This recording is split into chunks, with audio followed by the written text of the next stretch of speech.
अस्सलामुअलैकुम। Straight talk में खुश आमदीद। आपके साथ मैं हूँ आयशा बख्श। इत्तलात के मुताबिक तहरीक इंसाफ संजीदगी से पार्लिमान की कायमा कमेटियों में दोबारा शमूलियत पर गौर कर रही है, ताहम ये फैसला इमरान खान की मंजूरी से मशरूत है।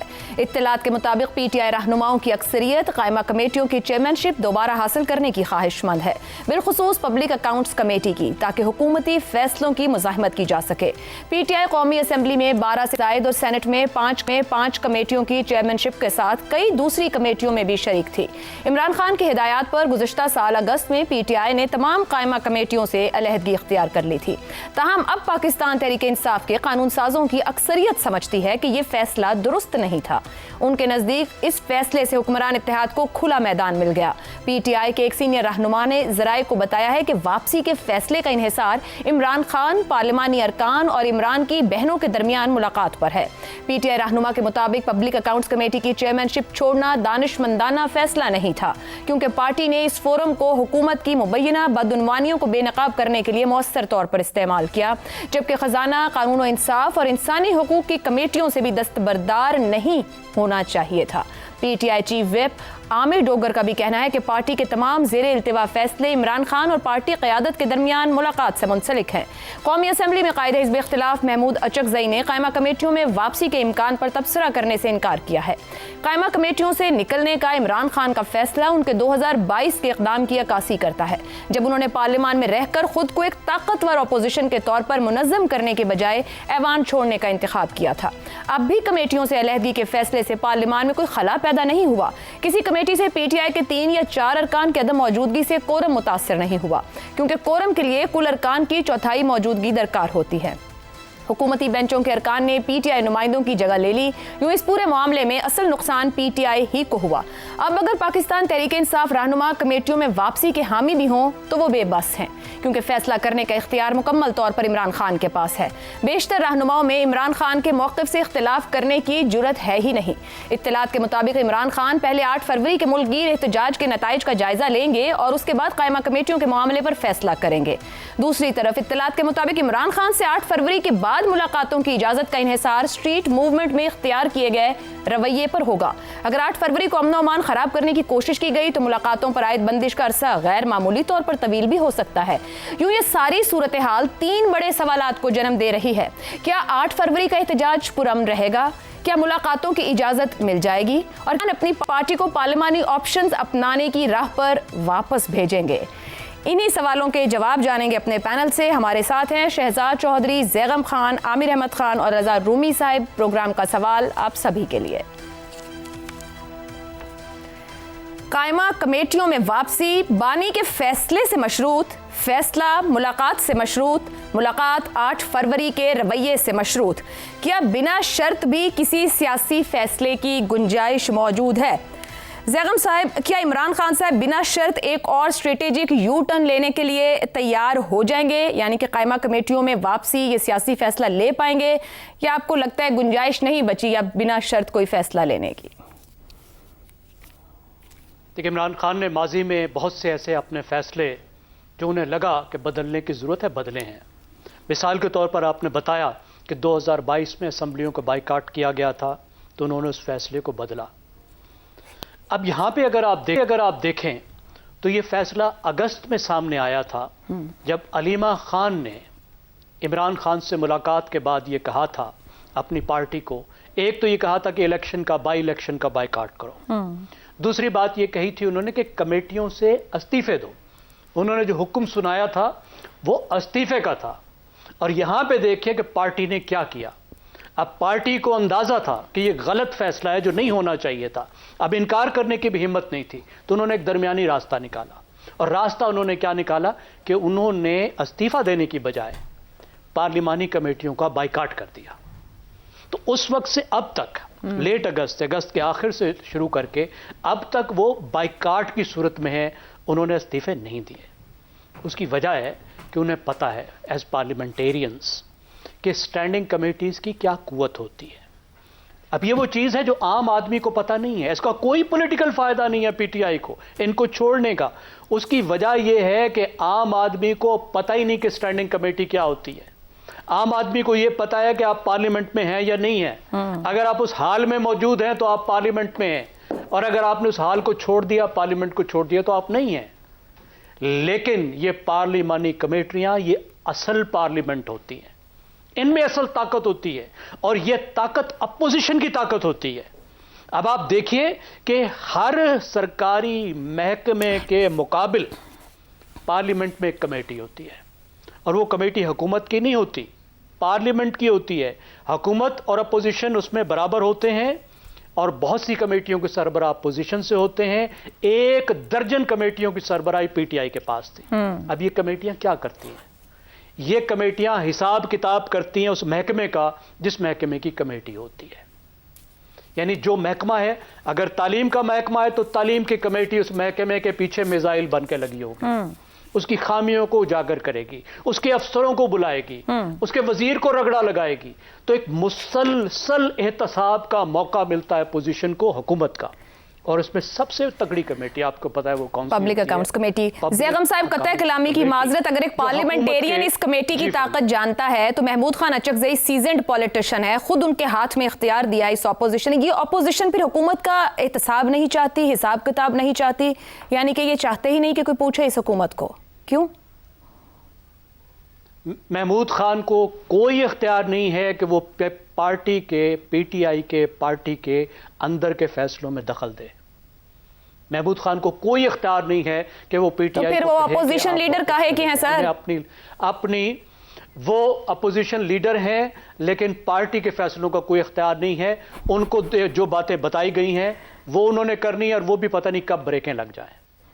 तो अब मसला ये हुआ है, देखिए हुआ ये है कि अब हुकूमत कहती है कि हम रिप्लेस ही कर देते हैं।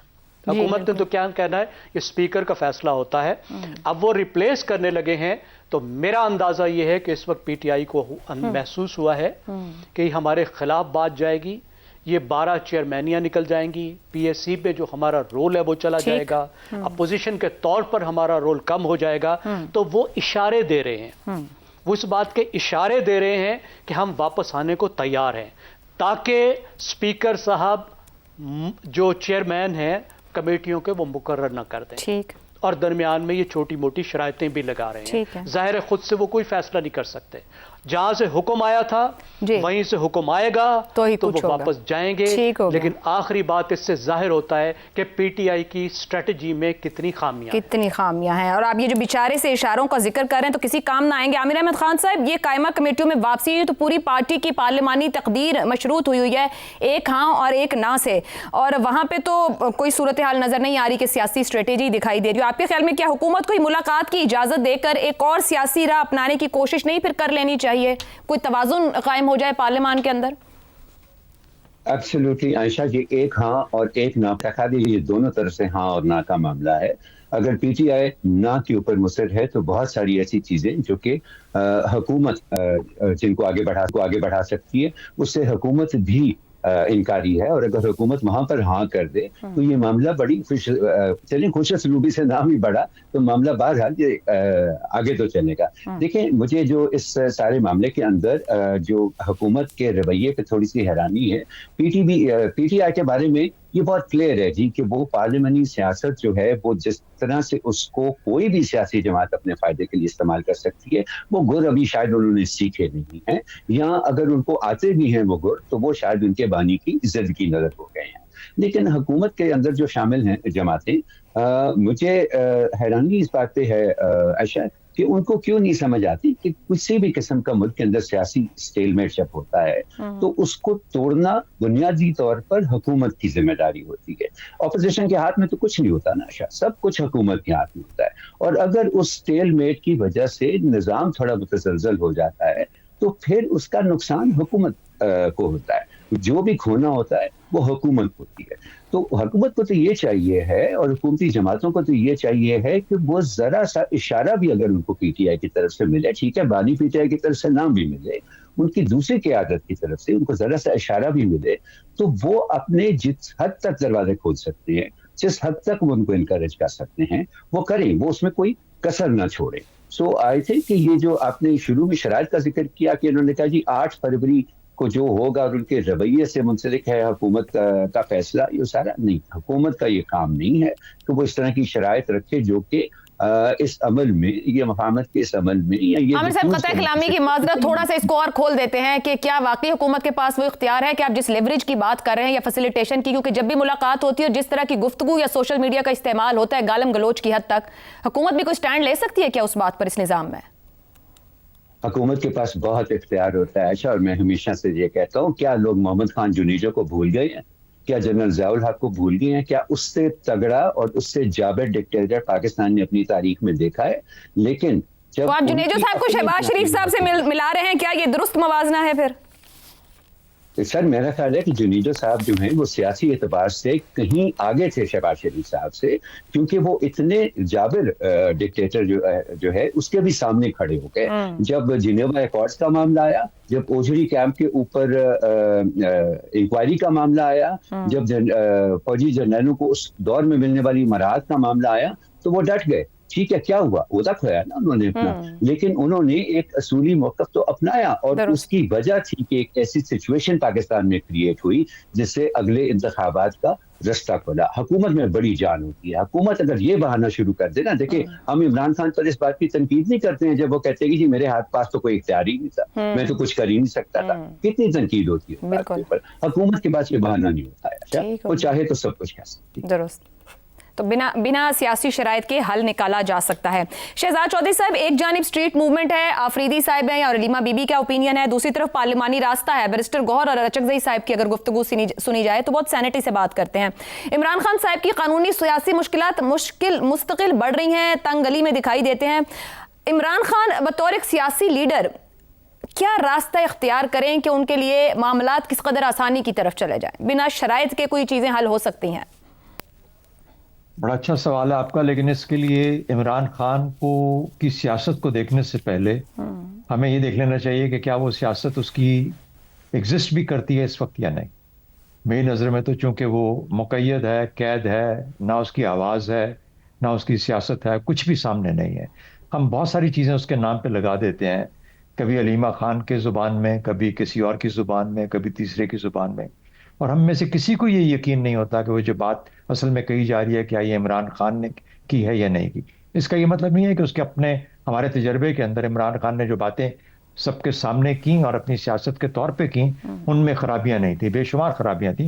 लेकिन चूंकि हम आज के दौर को उसको हम एनालाइज कर रहे हैं, तो मेरे ख्याल में उसमें इमरान खान की तो कोई ऐसी बात नजर नहीं आती। दूसरी बात, जहाँ इतनी सारी शर्तें हैं, जहाँ शर्तें लगा दी जाए कि सब कुछ इससे मशरूत है कि इमरान खान से मुलाकात होगी तो सब कुछ होगा, और ये इससे मशरूत है कि आपका 8 फरवरी का जो बर्ताव है वो फैसला करेगा कि आपकी मुलाकात होती है, तो दोनों तरफ शराइत का इक्वल अमाउंट ऑफ जिम्मेदारी है। इसका मतलब दोनों ही शर्तों की सियासत खेल रहे हैं, दोनों ही नहीं चाहते कि किसी तरफ से आगे बढ़ा जाए। जो कि आमिर अहमद खान साहब बात कर रहे थे कि अगर करना चाहें तो बहुत कुछ है करने के लिए, और खासतौर पर गवर्नमेंट के पास तो बहुत कुछ है अगर वो इन मामला के अंदर बेहतरी चाहती है। खामखा की शर्तें लगा के आप, असल में ये ना करने वाली बात है। लेकिन बहरहाल जाते हैं वापस सियासत के ऊपर, और वो भी पीटीआई और इमरान खान की सियासत के ऊपर। इमरान खान को अलहदा कर देते हैं पीटीआई की सियासत के ऊपर।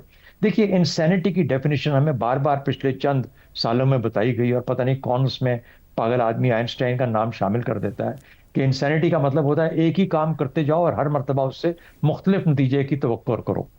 काम एक ही हो लेकिन तवक्को मुख्तलिफ हो। ये भाई आप कर चुके, हर चीज देख चुके, एक ही नतीजा आपको मिल रहा है, और नतीजा ये है कि सिफर, कुछ भी नहीं होने वाला। ना आपकी सियासत पनप रही है, ना आपकी गवर्नेंस पनप रही है, ना आपकी पॉलिटिकल पार्टी जो इस वक्त आपकी नेशनल असेंबली में है या सेनेट में उसकी साख बहाल हो रही है, ना बेहतर हो रही है। लोग सवाल कर रहे हैं। हाँ, अगर सिर्फ अलीमा खान और इमरान खान और पॉपुलिस्ट जो इस वक्त जो तबका है, अगर उसके ऊपर जाना है तो फिर आप एक ऐसा अननोन फैक्टर है जिसके ऊपर आप इंतजार कर रहे हैं कि अच्छा इस 8 फरवरी को देखेंगे क्या होता है, और अगर इस 8 फरवरी को भी कुछ ना हुआ तो कम से कम अडियाला के बाहर तो कुछ रौनक लगती रहती है। अच्छा, अब ये वो मामलात हैं जो कि गालिबन एक नई शक्ल सियासत को देते हैं। हालांकि सियासत इससे बहुत मुख्तलिफ चीज़ है। सियासत जिस तरीके से बताया गया कायमा कमेटियों का नाम है, सियासत गवर्नेंस का नाम है, सियासत सूबे के लोगों को उनकी सहूलियात देने का नाम है, सियासत अपनी फिक्र का प्रचार करने का नाम है। और अपनी फिक्र और सोच जैसी भी है, आपको लोग फॉलो करते हैं, आपको सुनते हैं, बात आपकी जो भी फिक्र है आप लेके उसका प्रचार करना चाहते हैं, लेकिन अडयाला के सामने उसका प्रचार नहीं हो रहा, ना ही आप किसी और तहरीक के अंदर उसका प्रचार कर पा रहे हैं। अगर आपने नारे लगाने हैं तो ऐसे नारे लगाएं जो पाकिस्तान के हक में, जो कि लोगों के लिए एक आसानी हो उनको फॉलो करने में और समझने में और उसके साथ चलने में। आप एक तबके को दूसरे तबके के साथ लड़ा के एक इदारे के खिलाफ खड़े होके आप कोई ऐसा पैगाम नहीं देते जिससे कि लोगों के लिए आसानी हो कि आपकी कोई बात की जाए। तो आप खुद ही अपनी सियासत के लिए मुश्किलात खड़ी करें। आप स्टेगनेटेड हैं, आपकी सियासत इस वक्त बिल्कुल मुंजमद, और सियासत को हिलाने का एक ही तरीका है यहाँ से, अगर आप सियासत करना चाहते हैं, कि आप अपनी सोच को बदलें। ये जो 3-4 कमेटियों जिनका हम बार बार जिक्र करते हैं, कि पॉलिटिकल एक्शंस कमेटी होनी चाहिए, एक गवर्नेंस कमेटी होनी चाहिए, और उनकी खुशी के लिए जो कि बहुत इस वक्त इमरान खान को आजाद कराना चाहते हैं, बानी की आजादी की कमेटी एक होनी चाहिए। और वो उन लोगों पे मुझसे मिलो जो गवर्नेंस से ताल्लुक नहीं रखते और जो नेशनल असेंबली की सियासत से ताल्लुक नहीं रखते, वो जो बाहर बैठे हैं बड़े कमाल के लोग हैं। तो अब उनकी आपस की बहस क्या है, उनका मसला क्या है, वो ये क्यों करना चाहते हैं इमरान खान के नाम पे, ये उनकी मर्जी है। लेकिन जब देखें उनकी इंसैनिटी हमें एक्सेप्टेबल है, लेकिन ये जो दो भी लोग हैं जो गवर्नेंस वाले सूबे में और नेशनल असेंबली में, इनकी इंसैनिटी हमें काबिल कबूल नहीं। ठीक हो गया। रज़ा रूमी साहब, ये जो ऊपर गुफ्तगू हो रही थी, मेरे ज़हन में न्यूटन का थर्ड लॉ ऑफ मोशन आ रहा था कि हमारी सियासत कुछ ऐसी हुई है, for every action there is an equal and opposite reaction. कहीं बढ़ना नहीं है, बस इंतजार कर रहे हैं कि दूसरा क्या करेगा तो उसके जवाब में ज़बरदस्त किस्म का कोई रद्द-ए-अमल दिया। जब आपके ख्याल में क्या इमरान खान को एक सियासी यू टर्न ले लेना चाहिए, ये सियासत इख्तियार कर लेनी चाहिए, या फिर हुकूमत को गेंद उनके कोर्ट में फेंक कर एक मुलाकात करवा देनी चाहिए और फिर देखा जाए कि वो सियासी तौर कैसा बिहेव करते हैं? किधर से शुरू करें? देखिए आयशा, सबसे पहली तो ये बात है कि इमरान खान साहब से जो मुलाकातें हैं ये उनका हक है, और ये इसकी इजाजत कानून भी देता है। ये उनका किसी हर एक कैदी का हक है कि उनके वुकला और उनके खानदान वालों से उनकी मुलाकातें जो हैं हस्बे रूल्स करवाई जाए। और इसलिए इसको डिनाई करना या इसके ऊपर सियासत करना ये भी नामुनासिब बात है, चाहे पीटीआई का रवैया कैसा ही हो, चाहे इमरान खान की बातें कैसी ही हो। तो कानून होता है, उस पर अमलदारी आप करेंगे तो फिर उसके बाद आप एक प्रेसिडेंट सेट करते हैं, और यही इस वक्त अनफॉर्चुनेटली हो रहा है। मगर इमरान खान साहब को भी ये चाहिए कि क्या और पीटीआई को भी ये देखना है कि क्या उनकी मुलाकातों से जो है कोई मुल्क की सियासत में या रियासत के खिलाफ कोई कार्रवाई जो होती है या उसकी जो इम्प्लीकेशंस होती हैं वो अमन आमा कि ये नुकसानदेह है या नहीं है, वो भी गौर करने वाली बात है। उसको बिल्कुल भी नजरअंदाज नहीं किया जा सकता। तो मसला यार यहाँ पे यही है कि दोनों फरीक जो है वो एक बंद गली में दाखिल हो चुके हैं, और ये स्टेलमेट जो है ये अब इसके कोई हल दिखाई नहीं दे रहा। ये एक फरीक जो है एक मूव करता है, दूसरा दूसरी करता है, और ये तमाशा जो है लगता है कि यूं ही चलता रहेगा। लेकिन बड़ा सवाल ये है कि क्या ये मुल्क को कौम की बेहतरी के लिए अच्छा है? कतई नहीं। और इसीलिए जो आपका सवाल है कि क्या इमरान खान साहब को यू टर्न लेना चाहिए, अगर वो वाकई ही में अब समझते हैं कि वो अवाम के नुमाइंदे हैं और उनका दावा है उनकी पार्टी का कि जी 80% के पता नहीं 100% ही शायद 101% या पाकिस्तानी उनके पीछे है, तो फिर कम से कम उनका ख्याल करते हुए उनको अपनी सियासत ऐसी करनी चाहिए कि मुल्क में मजीद हिजान और इंस्टेबिलिटी ना हो, और वो कोई तरीका निकालें जैसे कि सियासतदान करते हैं दुनिया के हर मुल्क में, सिर्फ पाकिस्तान में ही नहीं। वो अपनी जगह बनाते हैं। पार्टियां जो हैं जो कि इक़्तिदार से बाहर निकलती हैं या मसाइब का शिकार होती हैं, तो वो अपनी जगह बनाती हैं अपनी हिकमत अमली के तहत। ये नहीं कि पार्लियामेंट से भी वो बॉयकॉट कर दें, इलेक्शंस का भी बॉयकॉट कर दें, रियासत को भी लालकार दें, IMF का प्रोग्राम बंद कराने की कोशिश भी करें, इंडिया को भी जो है वो कहें कि जी हाँ आके जरा इनको ठीक करो, या बाहर की ममालिक अमेरिका को कहें कि जी पाबंदियां लगाएं पाकिस्तान के ऊपर या पाकिस्तान के जनरल्स के ऊपर। तो इस तरह की तो सियासत फिर नहीं होती, और फिर उसका यही नतीजा जो भी हम देख रहे हैं। तो इसलिए अब ये वक्त आ चुका है कि खान साहब को और उनकी पार्टी को नजरसानी करनी पड़ेगी, और इसके अलावा कोई और रास्ता नहीं है। अगर ये समझते हैं कि फरवरी में भी कोई इनकलाब आ जाएगा तो कतई नहीं आएगा। जी दुरुस्त हो गया जी। तो गुफ्तगू को कंक्लूड कर लेते हैं कि एक जानिब को कानून की अमलदारी यकीनी बनाना है तो दूसरी जानिब को कम अज कम रियासत मुखालिफ बयानिए तश्कील देने से एतराज़ करना चाहिए, वरना तमाशा यूं ही चलता रहेगा और ये स्टेलमेट कम अज कम किसी के भी हक में नहीं जाएगा। ब्रेक ले लेते हैं, ब्रेक से वापस आएंगे तो बात करेंगे 40 अरब की लूट मार, 4 अरब दो और साफ हो जाओ, क्या ये इंसाफ है? इस ब्रेक के बाद। प्रोग्राम में एक बार फिर खुशामदीद। नैब ने अपनी तारीख की सबसे बड़ी यकमुश्त रिकवरी की है, जिसमें कोहिस्तान मेगा करप्शन स्कैंडल में मुलव्विस मरकजी मुलजिम कैसर इकबाल का frontman dumper driver Mumtaz Khan कौमी खजाने में 4 अरब 5 करोड़ रुपए जमा करवाने के बाद रिहा हो गया है। ये खबर बज़ाहिर कौमी खजाने के लिए एक बड़ी कामयाबी के तौर पर पेश की जा रही है, मगर इस रिकवरी के पस मंज़र, तरीक़ाकार और इसके दूररस असरात को देखा जाए तो कई संजीदा सवालात जन्म लेते हैं। Kohistan mega corruption scandal Pakistan की तारीख के उन बड़े मालियाती जराइम में शुमार होता है जिसमें सरकारी रिकॉर्ड के मुताबिक कम अज़ कम 40 अरब रुपए की करप्शन की गई। इस स्कैंडल में बासर अफसरान, सियासी सरपरस्ती, फ्रंटमैन और मुनज़्ज़म करप्शन का पूरा नेटवर्क सामने आया है, मगर अंजाम सजा के बजाय एक मर्तबा फिर प्ली बार्गेन पर आकर खत्म होता दिखाई दे रहा है। नैब के कवानीन के तहत प्ली बार्गेन कानूनी अमल है, मगर सवाल यह है कि क्या ये अमल इंसाफ के तकाजों को पूरा करता है। एक ऐसा शख्स जिसे मरकजी मुलजिम का फ्रंटमैन बताया गया, वो चंद अरब वापस करके आज़ाद हो गया, जबकि असल मुलजिमान, सहूलतकार और निज़ाम की खामियां बदस्तूर मौजूद हैं। ये सूरत हाल अवाम के जहन में यह तासुर मजबूत करती है कि पाकिस्तान में एहतसाब सजा नहीं बल्कि सौदेबाजी का नाम बन चुका है। मजीद तशवीशनाक पहलू यह है कि इस केस में वसूल की गई रकम मुबैना लूटी गई रकम का महज एक छोटा सा हिस्सा है। अगर 40 अरब रुपए लूटे गए और सिर्फ 4 अरब वापस आए तो बाकी रकम कहाँ गई? क्या इसका सुराग लगाया जाएगा? दीगर मुलव्विस अफराद का पीछा कब तक जारी रहेगा, या फिर ये मामला भी दीगर बड़े स्कैंडल्स की तरह फाइलों में ही दब जाएगा? ये मुकदमा सिर्फ एक फर्द या एक रिकवरी का नहीं बल्कि पूरे के पूरे एहतसाबी निज़ाम की साख का इम्तिहान है। अगर करप्शन अरबों में हो और अंजाम चंद अरब वापस करके आज़ादी हो तो ये निज़ाम बदउनवानी की हौसला अफजाई नहीं तो और क्या है। सवाल ये नहीं कि 4 अरब वापस आए, असल सवाल ये है कि क्या कौम के बाकी 36 अरब रुपए भी कभी वापस आएंगे, या एहतसाब सिर्फ हिसाब बराबर करने का नाम ही रह जाएगा। इसी पर सवाल रखेंगे।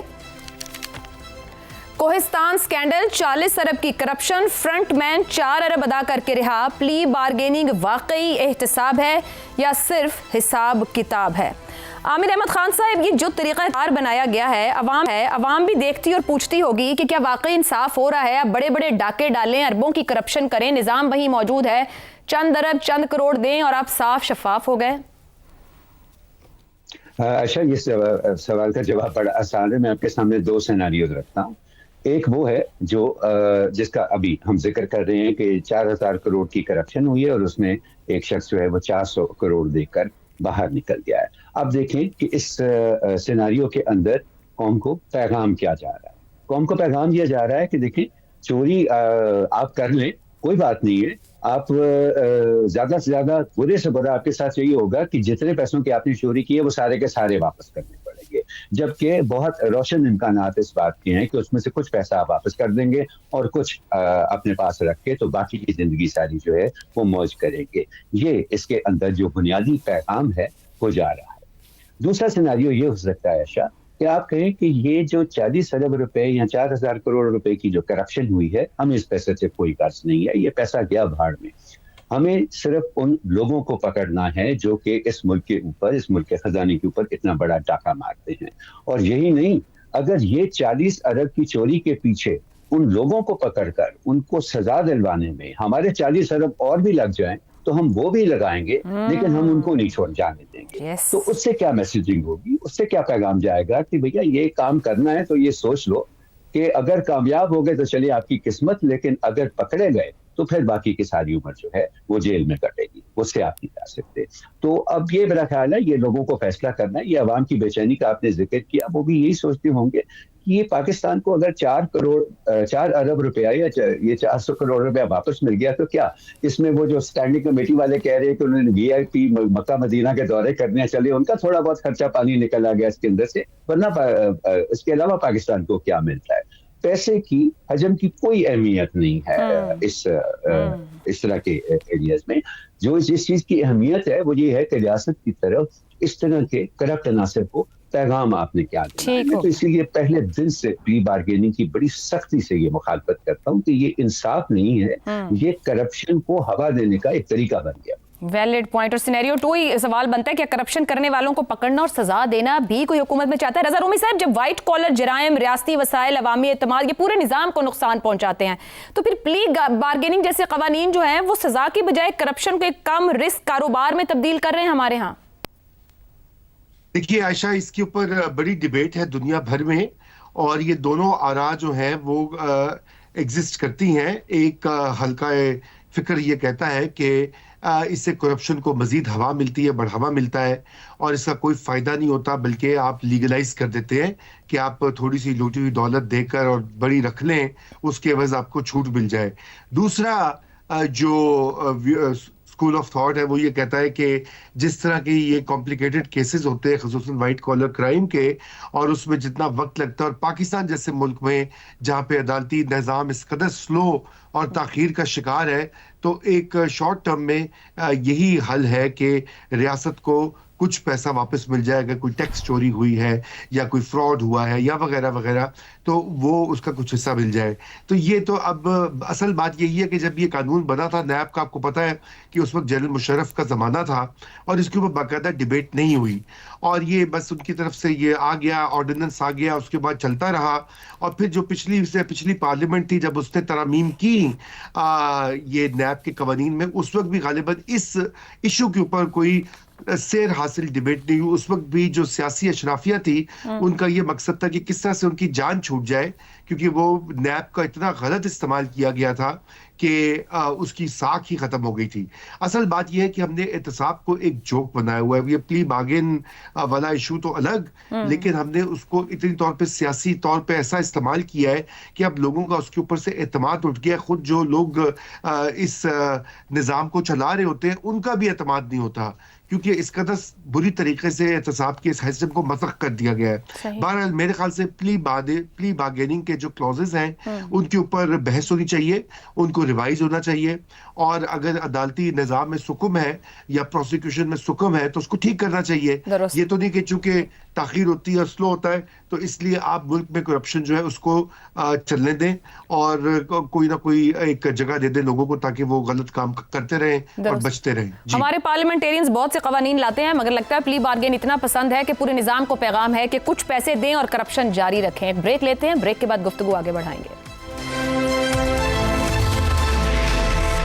प्रोग्राम के आखिरी हिस्से में एक बार फिर खुश आमदीद। ज़ैगम साहब, चेयरमैन नैब ने वज़ीर आज़म को ब्रीफिंग दी, जिसमें बताया कि सिर्फ 2025 में 6.213 ट्रिलियन रुपए की रिकवरी की है। अब करप्शन कितने हजार अरब की है ये तो मेरा दिमाग भी नहीं प्रोसेस कर पा रहा, मगर आप ये बताइए कि फिर ये जो पूरा निज़ाम है, ये करप्शन के खात्मे के लिए है ये जो रिकवरीज हैं, या फिर कोई तब्दीली इसमें है, या ये है कि मजीद करो और खुद भी रखो और सबको बांटो? आपने जो बताया कि चेयरमैन नैब ने रिकवरी की इतनी बड़ी अमाउंट बड़ी खुशी से वज़ीर आज़म को बताई, इससे क्या ज़ाहिर होता है? इससे ज़ाहिर होता है कि पाकिस्तान के एहतसाब के सबसे बड़े महकमे की जो कामयाबी है वो इस बात से नापी जाती है कि उसने कितनी रिकवरी की है। ये पाकिस्तान का एहतसाब का सिस्टम है और ये उसकी कामयाबी का मेयार है। इस बात से नहीं नापी जाती कि उसके नतीजे में पाकिस्तान में कितनी शफाफियत आई, कितनी करप्शन कम हुई, कितने अदारे ठीक हुए। अब जो आप बता रही हैं ये वाला वाकया, ये क्या जाहिर करता है? ये जाहिर करता है कि खैबर पख्तूनख्वा का जो पब्लिक फाइनेंस का पूरा सिस्टम है उसमें बहुत बड़ी तबाही और बर्बादी है। कैसे हो सकता है कि एक ऐसा मफलूकुल हाल, एक गरीब डिस्ट्रिक्ट जहां साल का अरब रुपया नहीं जाता होगा, वहां इतने पैसे चले गए, 40 अरब तो गायब हो गए, पता नहीं कितने प्रोजेक्ट के गए, वो कैसे गए? अच्छा, फिर वहां जिन प्रोजेक्ट्स पर यह पैसा लग रहा था और बज़ाहिर लग रहा था, उसमें से जितने पैसे निकाले जा रहे थे वो किसी को नजर नहीं आ रहे थे। क्या मॉनिटरिंग और क्या इवैल्यूएशन थी? वो कंपनी कैसे बन गई और उस कंपनी को काम कैसे मिल गया फौरी तौर पर कि एक डंपर का जो ड्राइवर है वो एक प्राइवेट लिमिटेड कंपनी भी रजिस्टर करा लेता है, उसको गवर्नमेंट की तरफ से ठेके भी मिलने शुरू हो जाते हैं। जब तक कंपनी 10 साल पुरानी ना हो आपको कोई एनजीओ काम नहीं देती, आपको लाख रुपए 2 लाख रुपए का काम नहीं मिलता, और यहां हुकूमत अरबों रुपए के काम दे रही है। आगे चलिए, बैंक जो है वो उसका अकाउंट खोल देता है। जरा अपने ड्राइवर को कहिए जाके अपना सेविंग अकाउंट खोले, उसको लग पता जाएगा बैंक क्या क्या डॉक्यूमेंट मांगेगा। और बैंक ने डंपर ड्राइवर की कंपनी का अकाउंट खोल दिया। उस कंपनी में सरकार से चेक आ रहे हैं, सरकार में भी कोई अलार्म नहीं है, जिस बैंक में वो चेक आ रहे हैं उसमें भी कोई अलार्म नहीं है, सब कुछ चल रहा है। तो क्या ये पहला वाकया है? नहीं। अगर ऐसा पहले भी हुआ और मुसलसल हो रहा है तो ये सब चीज़ें रिफॉर्म क्यों नहीं हो रही? और अगर ये रिफॉर्म नहीं होंगी तो क्या करप्शन रुकेगी? क्योंकि आपकी वाहिद कामयाबी ये है, ढोल इस बात पे बजा रहे हैं कि हमने इतने पैसे रिकवर कर लिए। डंपर ड्राइवर ने 5 अरब रुपए बनाए होंगे शायद, हमें मालूम नहीं, 4 अरब दे दिए, 1 अरब 14 अरब की करप्शन है डंपर ड्राइवर तो की, वो भी मजे करेगा। तो 14 अरब की देखिए और उसमें से रिकवर कितने हुए हैं? तो 4 अरब ये लिए हैं, मजमूई तौर पर 40 अरब, नैब कह रहा है 30 अरब के ऊपर। जी सर, और भी 8-10 लोग हैं। 10 अरब रुपए उसको दे दिए गए हैं सर, और भी कोई 8-10 लोग हैं जो प्लीज सबको कुछ ना कुछ बच जाएगा जी। दे दिला के भी सबके पास सब कुछ इतना रह जाएगा कि वो भी, उनके बच्चे भी, उनके पोते भी खाएंगे। बिल्कुल ठीक, दुरुस्त हो गया, दुरुस्त हो गया। शहजाद साहब, ये जो ऊपर बात हो रही है प्ली बार्गेन का कानून को अदालतों में भी इसके ऊपर क्रिटिसिज्म रहा, सियासी जमातें भी तनकीद का निशाना बनाती रही, ये सरकार क्यों खुश है कि उसके नीचे ये करप्शन होती रहे, नैब जैसा एक इदारा बैठा रहे, वो इस तरह की रिकवरियां करके बताता रहे? क्या सिस्टम क्या बनाया है? इसके ऊपर नहीं किसी की नजर जाती, किसी पार्लियामेंटेरियन की, कोई कानून साजी कर लें? हाँ नहीं, देखें, एहतसाब ब्यूरो किस लिए बनाया गया था? इसलिए कि पीपल्स पार्टी पे नजर रखी जाए। रहमान मलिक यही काम कर रहे थे PMLN के खिलाफ, 90s की बात है ना। और उसके फौरन बाद फिर हमने चले गए इसके ऊपर, नैब के ऊपर, तो वो कंटिन्यूटी तो वही है जो एहतसाब वाला था। तो नैब के अंदर भी फिर यही शिकायत रही कि उसको इस्तेमाल किया गया सियासी मकासद के लिए, क्योंकि सियासी मकसद के लिए पहले बनाया गया था। बहरहाल वो तो एक साइड होगी। किसी भी एहतसाब का मकसद ये होता है कि सजा और जजा का तयन किया जाए। जजा तो नहीं होती, सजा ज्यादा होनी चाहिए, और हर सजा के लिए माल मसरूका चाहिए होता है, ये साबित करने के लिए कि असल में जुर्म सरजद हुआ। अब मुझे बताइए, 40 अरब अगर हुआ का जुर्म हुआ और उसमें से 4 अरब आपको मिले या सामने आ गए और उसको माल मसरूका के तौर पे दे दिया गया या सामने आ गया या रख दिया गया, तो वो तो जुर्म तो साबित हो गया। अब उस जुर्म के बदले सजा की बजाय उस आदमी को छुट्टी दे दी जाती है कि ठीक है जी, अब आप फारिग हो गए। तो ये बात सही है कि ये बदकिस्मती से जो 36 अरब है वो कहाँ गया, और जो सजा देनी चाहिए थी वो कहाँ गई? अब जिस तरीके से ज़ैगम साहब कह रहे थे कि ये पूरे का पूरा साइकिल मिनिस्टर से चलता है, सेक्रेटरी तक आता है, डायरेक्टर्स, डिप्टी डायरेक्टर्स, चलता चलता फिर ये उस डंपर ड्राइवर तक जाता है। पहली दफा नहीं हुआ ये, चंद साल पहले, बल्कि पीपल्स पार्टी की हुकूमत जब खत्म हो रही थी, तो वहां पर जब ये MNOs और MPs को, खासतौर पर सिंध के जो थे, जब उनको ये दिए गए डेवलपमेंट फंड्स, तो कहां से निकले सबके सब? डेरा इस्माइल खान में एक कॉन्ट्रैक्टर के पास से, कि वहां पे उनके पास सारा पैसा चला गया। DIK में पैसा सिंध का है, लेकिन दिया उसको जा रहा है कि 30% हमें वापस कर दो, बाकी तुम रखो। बिल्कुल।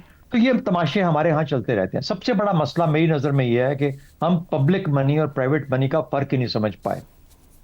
हमारे यहाँ क्या पब्लिक मनी क्या समझा जाता है? पब्लिक मनी इज दी सबसे ज्यादा सीक्रेट मनी है। इसका एक टेडी पैसा आप इधर से उधर नहीं कर सकते, जो करेंगे तो उधर ही आपके ऊपर जुर्म सरजद हो जाएगा। लेकिन हम उसको प्राइवेट मनी समझते हैं, क्योंकि समझते हैं कि मेरा हाथ टिल के अंदर है, मैं जो मर्जी उससे करता हूं। तो ये है मसला हमारा कि हम प्राइवेट जो पब्लिक, ये तो सबका पैसा ना, मैं भी इसमें हिस्सेदार हूं। बिल्कुल नहीं, ये नहीं है, ये पब्लिक मनी है, ये लोगों का पैसा है। बड़ा हम सब, और लोगों का पैसा, किसी और का पैसा जो होता है आपकी अमानत होता है, और आप उस अमानत में खयानत नहीं कर सकते। इसके लिए जुर्म तो सरजद है ही है, सजा आगे भी है, लेकिन यहां भी होनी चाहिए। बिल्कुल दुरुस्त कहा कि अवाम के टैक्स की बदौलत हुकूमती महकमों में खरबों की ट्रांजैक्शंस होती हैं, मगर सिस्टम ये पैगाम देता है कि कुछ पैसे दे दें और करप्शन जारी रखें। आज के प्रोग्राम से इतना ही, इजाजत दीजिए, अल्लाह हाफ़िज़।